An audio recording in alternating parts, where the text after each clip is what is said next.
लड़का मेरे ख्याल से 14 साल का था और उसने 2 साल के अंदर 125 करोड़ का फ्रॉड किया था। और वो करता क्या था, वो बिजली का बिल बनाता था। तो हमारा जो इलेक्ट्रिसिटी डिपार्टमेंट है एक स्टेट का, उसमें ऑनलाइन पेमेंट होता था बिजली का। तो उसने एक वल्नरेबिलिटी निकाल ली। उसमें वल्नरेबिलिटी ये थी कि जब आप बिजली विभाग का बिल पे करते हैं तो जब जब पेमेंट सिस्टम की ओर जाते हैं तो एक नया पॉपअप आता है और फिर आप बैंक से कनेक्ट होते हैं।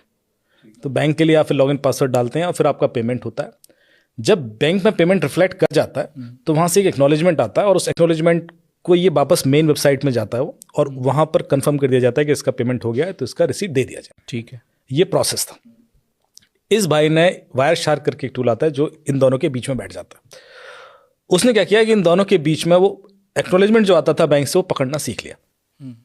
अब वो क्या करता था कि किसी को बुलाया कि तुम्हारा बिजली का बिल कितना, बोले 2.5 लाख, अभी वेवर कराते हैं 25,000 दो।